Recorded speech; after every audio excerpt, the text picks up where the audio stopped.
Assalamualaikum warahmatullahi wabarakatuh. Bismillahirrahmanirrahim. Alhamdulillahi rabbil alamin. Wassalatu wassalamu ala sayyidina Muhammadin wa ala alihi wa sahbihi wa barik wa sallim. Allahumma ighfir lana dhunubana wa li walidina wa li masyayikhina wa li jami'il muslimina wal muslimat bi rahmatika ya arhamar rahimin.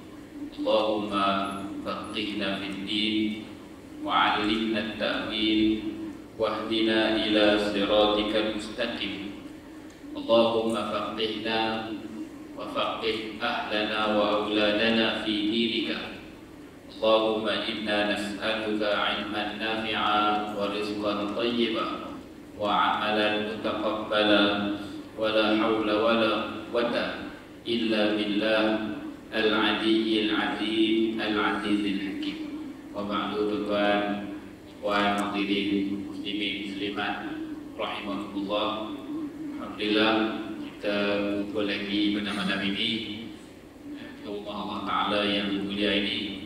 Semoga kumpulnya kita di sini dengan Allah Ta'ala limpahkan rahmat dan keampunannya ke atas kita bersama, insyaAllah. Tuan, kita masih lagi bersama dengan bincangan kita cabang-cabang iman, yang mana pada pertemuan yang lepas kita sudah selesai sehingga cabang iman yang ke-39, iaitulah memelihara diri daripada memakan makanan-makanan yang diharamkan oleh Allah. Jadi kita mengambil berat persoalan halal dan haram dalam makanan. Jadi seorang mukmin yang benar, seorang mukmin yang sempurna imannya, dia sangat-sangat mengambil berat persoalan apa yang masuk ke dalam perutnya dan juga apa yang masuk ke dalam perut anak-anak dan juga isterinya daripada apa yang dia tanggung ke atas mereka. Jadi itu juga adalah tuntutan ataupun cabang yang kesat daripada iman kepada Allah. Kita mengambil berat persoalan makan dan minum kita. Sebab itu kita kata kalau zaman kita sekarang ni, khususnya kita di tanah air kita ni, setidak-tidaknya kita mengambil berat dalam memastikan apa yang kita makan, apa yang kita minum itu setidak-tidaknya ada pengesahan daripada badan yang berautoriti katakan ianya insya-Allah dijamin halal. Bukanlah kita menidakkan yang tidak ada pengesahan itu. Sekiranya pengusaha-pengusaha mesti daripada pengusaha-pengusaha industri kecil dan sederhana orang kampung kadang-kadang dia tidak berkemampuan untuk dapatkan. Tapi insya-Allah sekiranya dihasilkan oleh orang Islam, insya-Allah clear, tidak ada masalah. Cuma yang dalam rangka yang lebih besar ini, restoran-restoran, tempat-tempat makan dan minum itu kita ambil berat sedikit lah. Seboleh-bolehnya kita cari yang jelas ataupun yang terjamin dari segi kesucian dan kebersihan kethayyiban yang halal. Hari ini kita sambung lagi cabang iman yang ke-40 di dalam susunan kita atau pengarang kita. Antara cabang iman yang seterusnya iaitulah pengharaman pakaian-pakaian tertentu dan peralatan dari segi bekas-bekas tertentu. Antara tuntutan iman dalam bab pemakaian dan juga penggunaan barang, ada di sana perkara yang digariskan oleh agama kita, perkara yang perlu kita jauhi dalam bab pakaian dan juga dalam bab penggunaan barang. Yang paling jelas itu kan dalam bab pakaian ini, yang pertama, pakaian kita itu mestilah pakaian yang menutup aurat, sama ada orang lelaki ataupun orang perempuan. Dia mestilah cukup syaratnya dari segi syarat persoalan menutup aurat itu nombor satu. Yang kedua, dari segi apabila kita memakai sesuatu pakaian, dalam kita lihat dalam panduan yang bawa oleh Rasulullah SAW. Kita akan tengok nanti, kita sebut bukanlah pada persoalan harga, tetapi apa yang ada dalam niat di dalam hati kita. Imam Al-Ghazali rahimahullah pesan dalam kitab beliau, kitab Bidayatul Hidayah, hendaklah kamu ketika memakai pakaian itu mesti ada niat yang baik. Niat apa dia tuan? Niat untuk menjunjung perintah Allah. Kita pakai baju itu, setiap kali kita pakai, kita niat dalam hati kita niat aku nak junjung perintah Allah dalam persoalan menuntut aurat. Yang keduanya, tambahanlah daripada saya tambah daripada beberapa karangan-karangan sebagian ulama yang lain, kita ingin berhias. Maksud berhias ni kita nak pakai bagi elok. Sebab apa? Sebab Allah Ta'ala perintah suruh kita bersih dalam pakaian. Kata apa? Bersih, kemas dan eloklah. Allah Ta'ala sukakan kepada yang elok dan yang indah. Maka kita memakai dengan elok dan yang indah. Bukan semestinya baru, tapi kita pastikan pakaian kita itu pakaian yang bersih. Dan kita jauhkan daripada niat untuk bermegah dan berasa besar diri terhadap orang lain yang mungkin boleh jadi tidak mampu untuk pakai dengan kualiti yang setinggi kita. Tidak ada masalah kita pakai kualiti yang paling tinggi, tapi jangan ada niat di hati, niat itu untuk merendah-rendahkan orang lain dan juga meninggikan diri kita. Tapi kita niat ni semata-mata aku bersyukur di atas nikmat Allah yang berikan rezeki kepada aku, dan aku nak pakai pakaian yang elok atas dasar Islam suka kepada keindahan dan keelokan. Jadi tuan-tuan, itu secara asallah dalam bab pakaian ini mesti patut dalam bab soalan menuntut aurat. Yang keduanya, kita niatkan ini adalah untuk kita menjunjung perintah Allah dalam soalan menuntut aurat kita. Dan yang ketiganya, jangan ada niat kita merasa besar dan megah diri ke atas orang lain. Dari segi bahannya tuan-tuan, saya mulakan dengan hadis yang menyebut tentang pengharaman memakai pakaian daripada sutera. Sutera yang asli itulah pengharaman pemakaian baju ataupun seluar atau apa saja yang kita namakan pakaian ni bagi orang lelaki. Orang perempuan tak ada masalah. Bagi orang lelaki diharamkan kita memakai pakaian yang dibuat daripada sutera. Hadisnya adalah hadis yang diriwayatkan oleh Imam Al-Bukhari dan Imam Muslim daripada Sayyidina Anas bin Malik radhiyallahu ta'ala anhu. Man labisal harira fid dunya falyalbasahu fil akhirah. Barang siapa yang orang lelaki yang memakai pakaian sutera di dunia, maka dia tidak akan memakainya di akhirat. Tuan, sutera ini adalah pakaian ahli syurga di akhirat kelak. Jadi orang yang ditegah dan terhalang daripada memakai pakaian ahli syurga ini, maka yang menunjukkan kepada balasannya adalah dihalang daripada syurga. Na'udzubillah min dzalik. Ini dia satu dosa dan satu kesalahan. Rasulullah beri peringatan, jangan siapa yang memakai daripada sutera di dunia, yang orang lelaki, maka dia tidak akan memakainya di akhirat.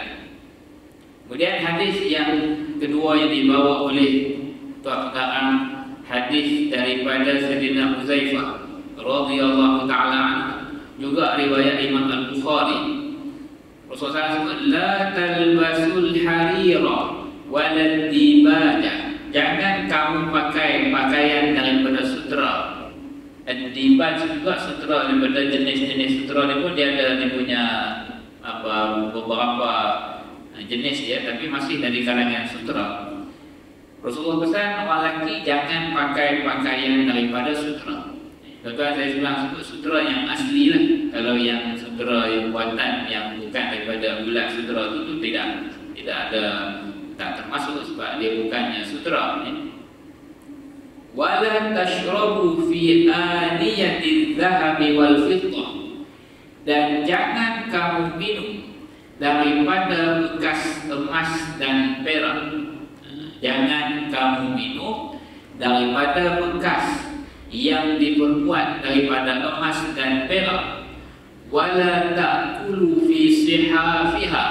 Dan jangan kamu makan daripada pinggan yang diperbuat daripadanya, jangan kamu minum daripada cawan ataupun bekas air daripada emas dan perak yang asli ni, emas perak yang tuli ni, dan jangan kamu makan daripada pinggan yang diperbuat daripada emas dan perak. Fa innaha lakum fid dunya, kerana bekas-bekas daripada emas dan perak ini untuk orang-orang yang tidak beriman di dunia. Walakum wa hiya lakum fil akhirah, dan ianya adalah bahagian kamu di akhirat kelak. Tuan, kita sentuh sikit tentang persoalan pemakaian dan penggunaan emas dan perak ini. Secara asasnya emas dan perak diharamkan kepada orang lelaki dan orang perempuan. Saya bagi habis ayat juga, saya sebut dulu. Ayat pertamanya, secara asas emas dan perak ini diharamkan penggunaannya ke atas orang lelaki dan perempuan, tetapi dikecualikan bagi orang perempuan, dikecualikan emas dan perak untuk perhiasan di badan. Sebab tu orang perempuan dia boleh pakai rantai emas, dia boleh pakai gelang emas, dia boleh pakai rantai perak, dia boleh pakai gelang perak, dia boleh pakai subang, dia boleh pakai segala gelang kaki. Tidak ada masalah, sebab daripada pengharaman emas dan perak secara umum itu dikecualikan ke atas orang perempuan perhiasan daripada emas dan perak. Bagi orang lelaki pula dikecualikan, kecil saja, dikecualikan cincin daripada perak sahaja. Orang lelaki pengecualiannya kecil lagi, dia hanya boleh pakai cincin daripada perak, cincin sahaja daripada perak, sunnah. Dia pakai cincin yang dibuat daripada perak. Selain daripada itu tidak dihalalkan dan tidak dibolehkan. Jadi tak boleh kepada orang lelaki, juga tak boleh kepada orang perempuan untuk dia makan daripada cawan, diminum daripada cawan emas dan cawan perak. Tak boleh dia makan daripada pinggan emas dan pinggan perak. Tak boleh dia pakai suku dan garpu yang betul-betul daripada emas dan perak. Bahkan disebut dalam kitab-kitab fiqh mazhab Imam Syafi'i ini, bukan setakat pakai dari segi penggunaan makan dan minum, bahkan memiliki sudu, garpu, pinggan, mangkuk, cawan, memiliki saja, memiliki dalam rupa bentuk itu juga sudah menjadi satu kesalahan dan dosa. Sebab bila memiliki dalam bentuk begitu, dia akan mendorong kepada untuk penggunaan. Jadi yang segala peralatan yang lain tidak boleh dibuat daripada emas. Kalau ada, dia mesti pecahkan ataupun patahkan bentuk itu, tetapi dikekalkan emas ataupun perak itu. Jadi nilai emas dan nilai perak masih kekal. Yang tak bolehnya, tak boleh biar bekah itu dalam bentuk. Sebab emas dan perak ini hanya boleh dalam bentuk perhiasan, disimpan dalam bentuk perhiasan orang perempuan, ataupun disimpan dalam bentuk jongkong, ataupun dalam bentuk koin, dalam bentuk duit shilling untuk penggunaan nilai itu. Jadi tak boleh kan, Ustaz saya ada simpan garpu daripada emas, kita kata tak boleh. Tuan-tuan pergilah ke kedai emas, tuan-tuan leburkan ataupun tuan-tuan buat dalam bentuk yang lain supaya tidak terjerumus kepada penggunaan. Itulah sedikit sebanyak tuan-tuan dalam bab persoalan emas dan perak ni tadi. Okey, selama ni tuan ingat tak apa, saya tak pakai rantai, saya tak pakai gelang, saya orang lelaki, tapi saya cuma ada alat-alat tertentu yang daripada emas. Itu tak boleh, tuan-tuan, tak boleh. Jadi kita penggunaan emas ni orang lelaki hanya, dan penggunaan emas dan perak orang lelaki hanya dikecualikan cincin daripada perak sahaja. Ini persoalan yang berkaitan dengan penggunaan barang-barang panggil aniyah al-awani, bekas-bekas daripada emas dan perak. Kemudiannya Tuan Syekh tutup juga dengan sebut tentang kehidupan baginda Rasulullah SAW. Tuan Syekh bawa sebuah hadis yang diriwayatkan daripada Imam Al-Bukhari rahimahullah, daripada Sayyidina Abu Burdah bin Abi Musa Al-Ash'ari radhiyallahu ta'ala anhu. Daripada Sayyidina Abu Burdah radhiyallahu ta'ala anhu, di dalam kitab Sahih Bukhari dan Sahih Muslim, beliau berkata, akhrajat ilaina Aisyah. Sayyidina Abu Burdah ni adalah anak kepada Sayyidina Abu Musa Al-Ash'ari. Sayyidina Abu Burdah ni bertemu dengan Sayyidah Aisyah selepas kewafatan Rasulullah. Akhrajat ilaina Aisyah kisa'an mulabbadan wa izaran ghalidhan. Sayyidina Aisyah tunjukkan pada kami generasi, tuan dia anak sahabat generasi tabi'in ni. Ditunjuk kepada aku, Sayyidah Aisyah keluarkan kepada kami, tunjuk kepada kami sehelai kain. Kain kisah ni, kain yang bahagian atas macam selendang ni, macam selimut gitu, selendang kan, yang pakai baju tutup ni. Wa izaran, juga kain yang di bahagian bawah. Mulabbat wa ghalidhan di sini maksudnya kualitinya sangat-sangat rendah dan sederhana. Kain yang kasar. Ghalidh ini tebal dan kasar, bukan kain yang lembut, bukan kain yang kata apa, yang berkualiti tinggi. Ditunjukkan kain yang dipakai oleh Rasulullah itu sebuah kain yang berada dalam keadaan yang sangat-sangat rendah kualitinya, sederhana kualitinya, keras tapi kasar, bukanlah lembut. Sayyidah Aisyah kata apa? Faqalat, Sayyidah Aisyah berkata, ubidha Rasulullah sallallahu alaihi wa alihi wasallam fi hadaini. Diambil nyawa Rasulullah SAW di ujung hayat Rasulullah dalam keadaan memakai kain ini. Tuan faham daripada hadis ini, Rasulullah SAW Allah Ta'ala bukakan keseluruhan kekayaan langit dan bumi itu Rasulullah. Allah Ta'ala beri kepada Rasulullah seluruh kekayaan langit dan bumi ini adalah dengan, kalau Rasulullah nak, Allah Ta'ala boleh berikan. Tetapi Rasulullah SAW tetap memilih kehidupan yang sangat-sangat sederhana seperti orang biasa. Rasulullah kebiasaan, kebanyakan situasi ataupun masa Rasulullah sendiri, Rasulullah pilih untuk bersederhana. Yang saya pilihkan kataan bersederhana lah, bukan kita takkan dalam susah, tapi dari segi riwayat hadis kita boleh sebut bukanlah kalau sederhana kita ni selesa lah. Tapi Rasulullah pilih yang sangat-sangat sederhana. Dan Sayyidah Aisyah beritahu kami dalam ahli keluarga Rasulullah ni selalunya kebiasaannya sehari hanya makan sekali saja makan yang berat. Untuk boleh makan 2 kali, untuk malam pun boleh makan pula. Biasanya selang 2 hari, 3 hari barulah dapat makan malam. Dan biasanya tidur dalam keadaan tidak makan malam. Itu kebiasaan. Rasulullah SAW boleh pilih untuk mewah, Rasulullah boleh, tetapi Rasulullah pilih untuk bersederhana.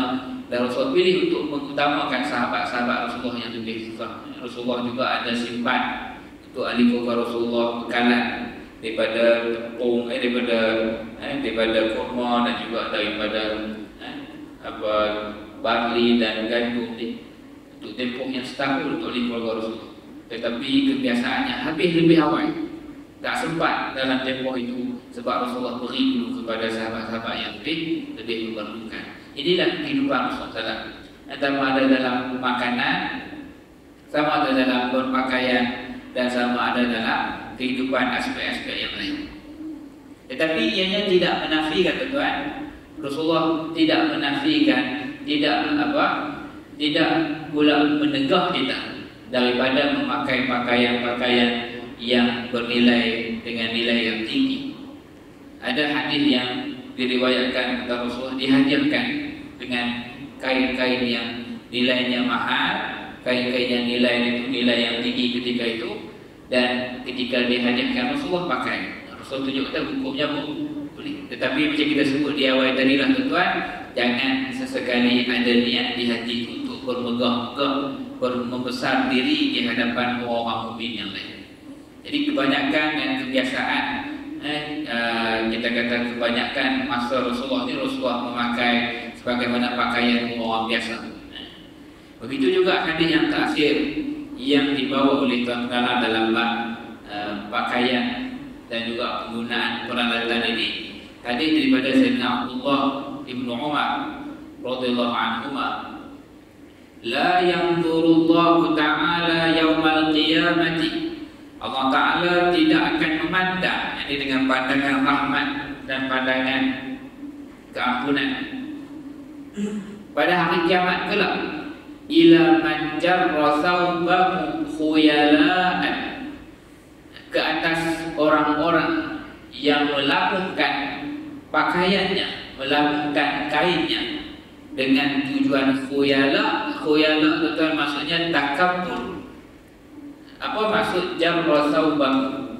Yakni kita melakukan kain kita. Kita melakukan kain kita lebih daripada bukulali. Itu ada pembahasan dalam fiqh ini. Secara asasnya kita sebut tuan, hukumnya makruh. Kalau sengaja-sengaja kita lakukan, tidak sampai ke peringkat haram. Sebab apa? Sebab ianya termasuk dalam pakaian. Tetapi memang disunatkan, dianjurkan kalau kita boleh jangan lebih daripada bukulali itu tadi. Tetapi lebih sekalipun tetap tidak sampai ke peringkat haram, walaupun ada hadis yang seakan-akan menunjukkan Rasulullah melarang ini, melakukan tadi.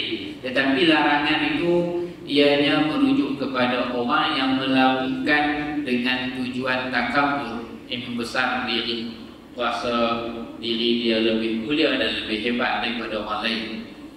Sebab khuyala ni maksudnya takabur, dan menjadi kebiasaan zaman dahulu orang-orang yang memiliki kemegahan dan juga kedudukan dan kekayaan ini, dia punya pakaian lalu sampai seret dan tunjuk kata dia pada banyak orang susah, hamba-hamba abdi ini tidak cukup kain untuk pakaian dan tidak cukup untuk tutup badan mereka. Tapi orang kaya yang ada kemewahan ini, dia bukan setakat tutup badan ni, lebih kan pula. Lebih itu lebih kerana nak menunjuk kepada besar diri dan takabur. Jadi tidak ada masalah kita lakukan sikit baju kita, jubah kita, kain kita, tidak sampai mereka haram selagi mana tidak ada niatnya takabur itu. Jadi tak ada masalah tuan. Tidak ada isu insya-Allah. Kita lakukan sikit walaupun lebih pada bulan ini. Cuma seeloknya sederhana lah, sederhana. Baik.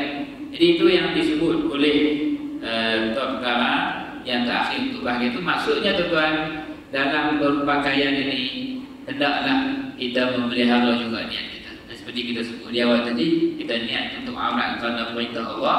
Kita nak jaga aurat kita sebagaimana kita tutup aurat kita di dunia, moga-moga Allah akan tutup segala keburukan dan aib kita di akhirat kelak. Dan juga kita jauhi sama sekali berbangga dan besar diri dengan apa sahaja pakaian yang kita pakai. Sebaliknya kita niatkan ini kerana untuk berhias, untuk memperelokkan diri kerana Allah Ta'ala sukakan kepada keindahan. Bukan untuk kita membesar diri di hadapan Allah. Tapi kalau kita pakai ini kerana Allah Ta'ala sukakan kebersihan, Allah Ta'ala sukakan kekemasan, Allah Ta'ala sukakan kepada keelokan, maka kita pakai apa yang elok, apa yang kemas, apa yang sesuai dengan kadar kemampuan masing-masing. Ada orang yang dia tak boleh pakai baju baru, tapi baju dia sentiasa bersih. Itulah cara dia nak berhias ataupun kita dia nak berkemas-kemasan dan nak berada dalam keadaan bersih. Sebagai tanda aku nak melaksanakan apa yang Allah suka. Allah suka pada kebersihan, suka kepada keindahan dan suka pada keelokan. Ada orang yang boleh pakai pakaian yang baru, ada orang yang boleh pakai pakaian yang berharga tinggi dengan niat untuk sama juga untuk berhias-hias, untuk bergemas-gemas dan juga nak berelok-elok ni. Maka itu insya-Allah niat yang baik. Yang tak boleh niat membesar diri dan bangga diri, memandang rendah pada orang lain ni. Wallahu a'lam. Baik. Kemudian Tuan Syekh teruskan lagi dengan cabang yang seterusnya. Itulah persoalan kegahan permainan ataupun perkara-perkara yang melalaikan, yang bercanggah dengan syarak. apa sahaja permainan-permainan, tapi yang bercanggah dengan cara. Secara umumnya tuan-tuan, apa sahaja permainan, apa sahaja aktiviti-aktiviti yang dipanggil tarwih, melapangkan hati ini, semuanya tidak ada masalah, selagi mana ianya tidak melalaikan daripada kewajipan-kewajipan, khususnya kewajipan solat, khususnya kewajipan terhadap ahli keluarga dalam bab nafkah dan sebagainya. Maka Islam tidak melarang dan tidak menegak. Kita main bola, kita main badminton, kita main dam, kita main semua carom lah, semua tu insya-Allah ianya masih patut syarat. Tetapi mestilah jangan sampai sehingga seseorang tu sehingga lupa tanggungjawabnya. Dan tanggungjawab tentulah tanggungjawab yang utama, tanggungjawab terhadap Allah dalam bab sembahyang. Itulah juga tanggungjawab terhadap orang tanggungannya, itulah dalam bab cari rezeki, cari nafkah dan sebagainya. Jadi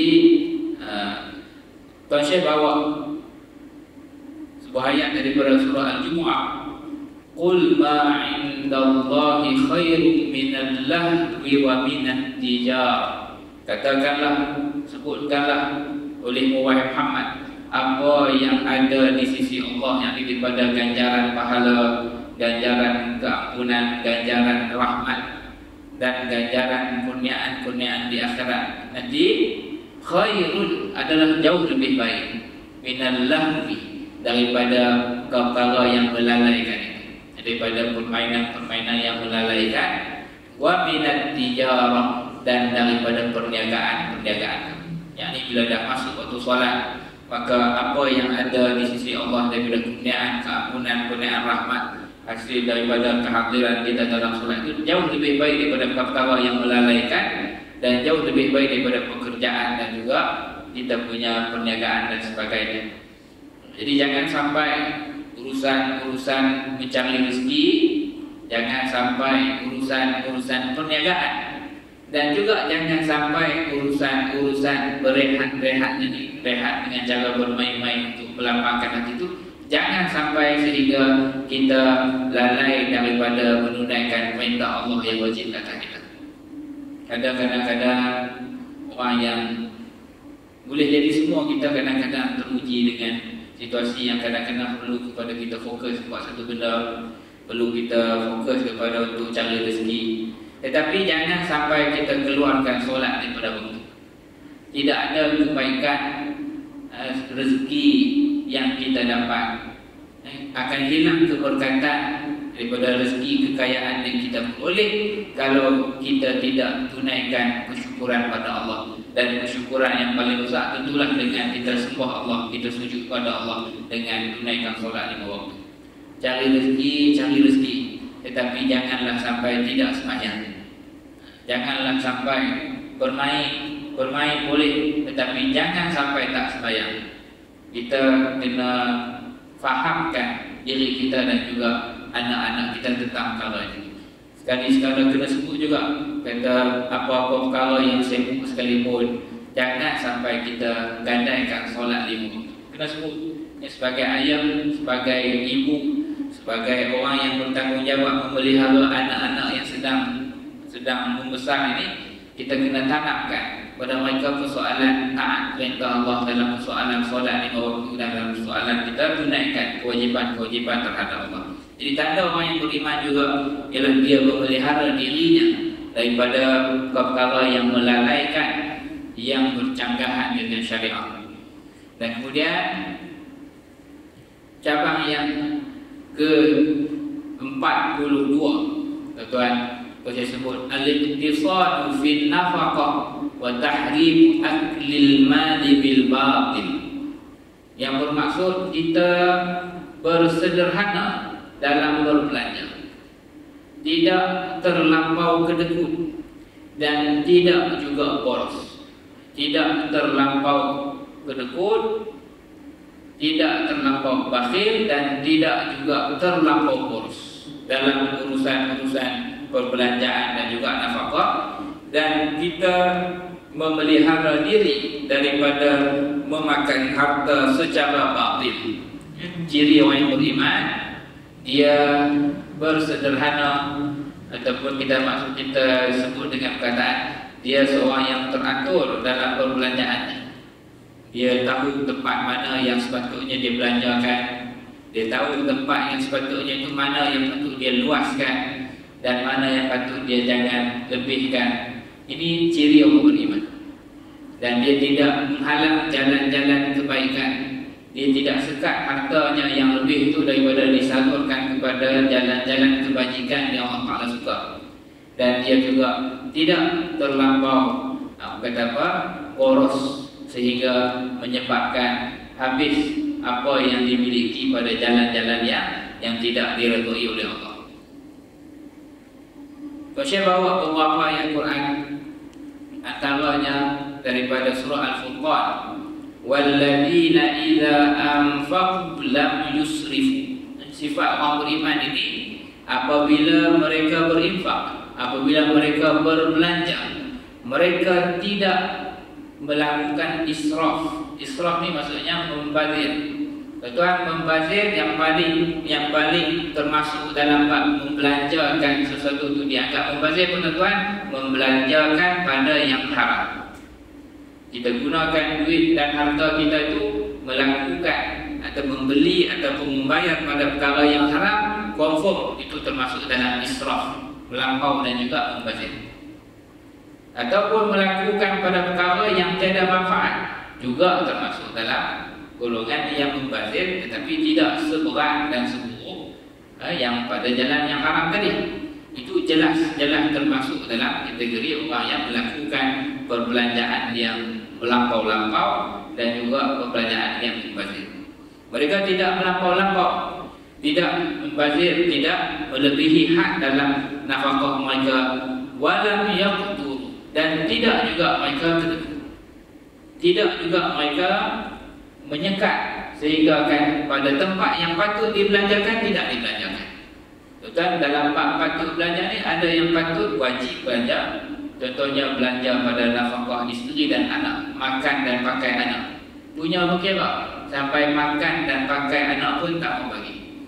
Dia mampu bagi yang selesa, tapi dia sekat sengaja tak mau bagi. Bukan tak mau bagi sebab nak latih dan didik anak-anak, tetapi sebab dia takut harta tu habis. Sedangkan kita faham tuan, apabila kita berbelanja pada jalan yang wajib ataupun jalan yang Allah Ta'ala anjurkan yang sunat, kita yakin Allah akan ganti. Allah Ta'ala punya Rasul sebut kaedah ataupun dalam perbelanjaan ni, amfik, belanjalah, umfik alaih, aku akan ganti, bukan belanja balik ke atas kamu. Itu kaedah dia. Jadi orang yang kedekut inilah orang yang menyekat perbelanjaan yang sepatutnya dibelanjakan. Itu dimaksudkan orang yang kedekut dan fasik. Wa kana baina dzalika qawam. Dan Allah Ta'ala sebut orang beriman ini maka berada di pertengahan, tidak melampau dan tidak juga mereka berlaku kedekut dalam perbelanjaan mereka. Dan Tuan Syekh tutup dengan bawa sebuah hadis daripada Sayyidina Mughirah Ibn Syu'bah radhiyallahu ta'ala anhu dalam kitab Sahih Muslim. Wa naha an thalathin. Rasulullah melarang kita orang beriman daripada 3 perkara. Qila wa qala. Yang pertama, Rasulullah melarang kita daripada bercakap sesuatu yang tidak kita pasti. Qila wa qala, maksudnya benda ni orang cerita-cerita kita pun turut sama cerita sekali. Orang yang bawa cerita-cerita berita yang tidak pasti sumbernya, kita cerita sekali, kita tumpah sekali. Rasulullah tak menegak daripada kita bercakap ataupun kita menyebarkan sesuatu yang tidak pasti kebenarannya. Wa idha'atil mal, Rasulullah tegak daripada kita mensia-siakan harta, daripada kita mensia-siakan harta yang kita miliki. Wa kasratis su'al, dan banyak bertanya dengan maksud bertanya untuk ingkar. Ini yang dilarang. Adapun bertanya untuk mendapat faham, ini tidak ada tegahan. Banyak bertanya dengan pertanyaan untuk mengingkari ataupun untuk membantah-bantah. Itu antara yang ditegak oleh baginda Rasulullah SAW. Tuan-tuan, kita cukup setakat ini dulu. InsyaAllah kita bertemu pada semua yang akan datang. Allah Ta'ala panjangkan kita dapat sampai ke bulan Ramadan insyaAllah. Mungkin kita akan bertemu selepas daripada Ramadan ni. Aku qauli hadza wa astaghfirullahal azim li wa lakum wa sallallahu ala sayyidina Muhammad wa ala alihi wa sahbihi wasallam. Alhamdulillahirabbil alamin. Jazakumullahu khairan. Assalamualaikum warahmatullahi wabarakatuh.